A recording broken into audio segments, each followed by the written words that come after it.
Viewers, fellow car nuts, welcome back to the Kurt Winters YouTube channel where we talk about cars and all that implies. In today's video, we will be talking about would you rather a C8 Corvette or a 90s Nissan 300ZX? Let's find out. Okay, so you're thinking to yourself, I've got a midlife crisis. My ED is kicking in. I'm tired of my wife and kids, and you're ready to buy a sports car. Do you go 90s nostalgia? 1993 300ZX, maybe the most beautiful car to come out of the 90s. Or do you go brand new Corvette, mid-engined, with a Z51 package on it? One hell of a car. Now, they're both red, but let's start with styling first. Come on, let's go take a look. Now, one thing to keep in mind, the first production year for the Z32 or the 300ZX, as we call it, was 1989. And what you have to remember is we were just coming out of the 80s. There was hair bands and, we had Steely Dan. By then we had lost John Lennon. So things weren't the greatest. But let's talk about styling for a car that came out in 1989. You're going to notice right off the top, this car has so many beautiful curves. And in Japan, they call it the Fair Lady Z. Now, in America, they called it the 300ZX because Japanese people thought Fair Lady Z was kind of emasculating, for guys like us, midlife crises. But crises? Is it plural? I guess you can have more than one crisis at a time. Yeah, okay. But just take a look at this front end. Beautiful flowing lines. We've got a hood that literally just disappears from inside of the cockpit. We've got gorgeous lights, which originally Nissan wanted to make pop-up headlights. They were able to create a beautiful non-pop-up headlight, which again really sets these cars, these Nissans, kind of ahead of their time. Actually, the Corvette didn't even lose its pop-ups until the C6. Those were when they started putting those ugly inset headlights, and things kind of went downhill from there. But the styling on this car, you gotta fall in love with it. Like I said, there's a reason they call it the Fair Lady Z. You've got this gorgeous fender line, tiny little 16-inch alloy rims. And for a car that came out in 1989, you've got Japanese folding mirrors. And walking down the side of the car and kind of cueing on the styling, this car's door is gigantic. So let me show you. It's a massive door. Now, we got to keep in mind, again, this was the 90s. Corvettes had huge doors. Camaros had huge doors, just begging for door dings. But this giant door is one of the styling cues that really sets apart this car from what we have on the road today. Let's go around and take a look at the back. The ass is my favorite. Come on. Okay, so let's talk about the back of this car. This is the most beautiful back end that has ever been put on a 90s sports car. When cars started to get away from breaking up the light bars at the back of the car, I was really out on them at that point. And in fact, really after 2000 or 2001, cars particularly don't interest me. These are some of the styling cues that make the 300ZX just an unbelievable purchase.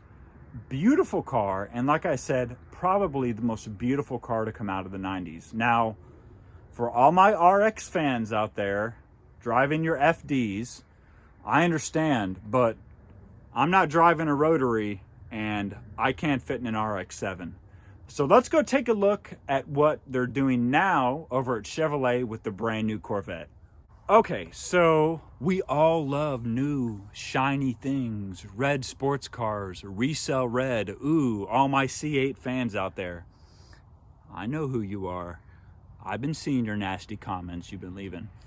But let's look at General Motors' newest incarnation of the Corvette.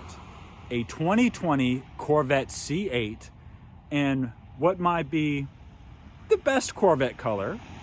I mean, I'm partial to yellow. If you watch the channel, you know the yellow C4 is superior to this car in so many ways that it would take an hour video to make.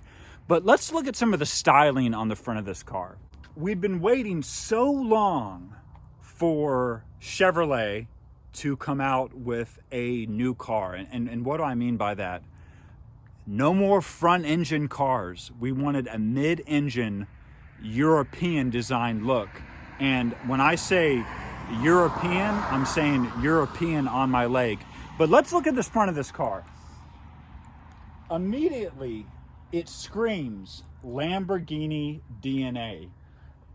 And, you know, very juxtaposed to the 300ZX.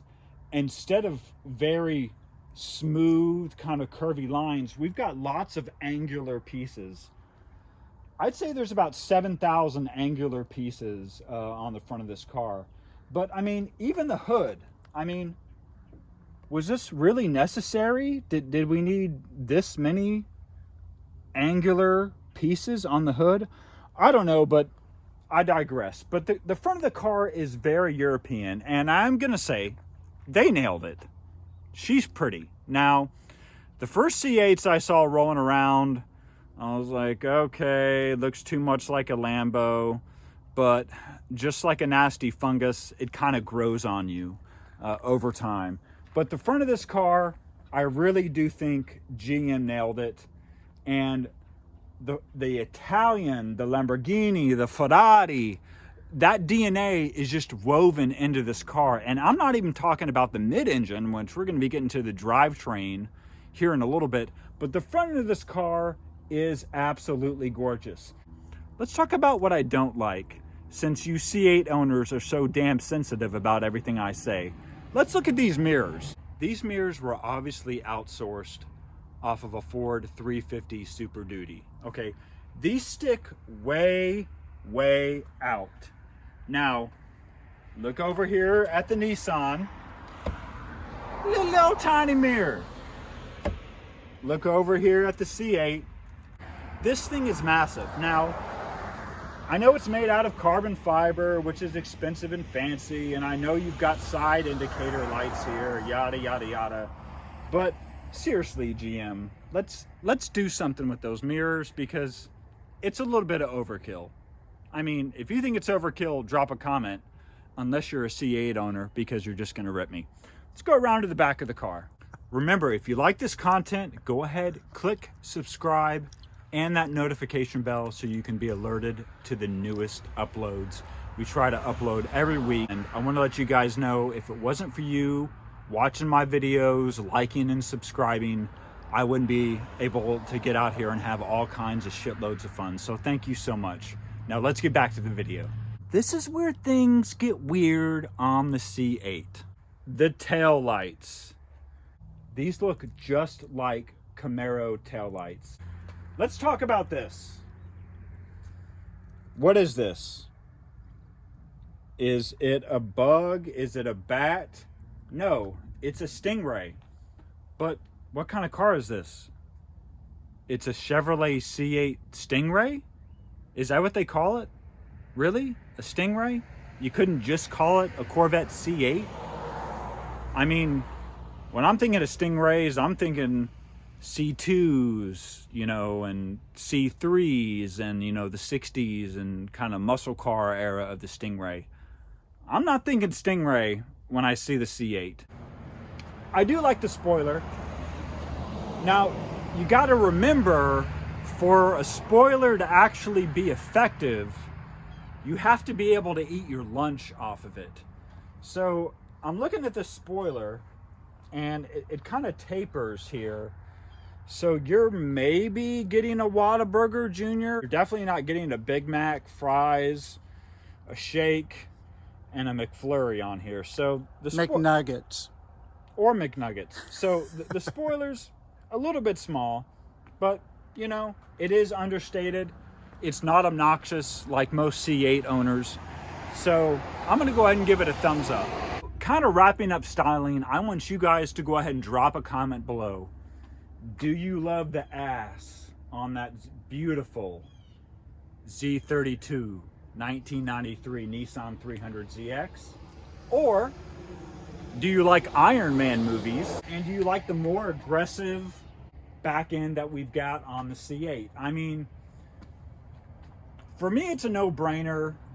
I think if GM redesigns the back end and tweaks it just a little bit, we'll be all right. But either way, both cars are pretty beautiful from that ass end. And if you're an ass man, drop a comment.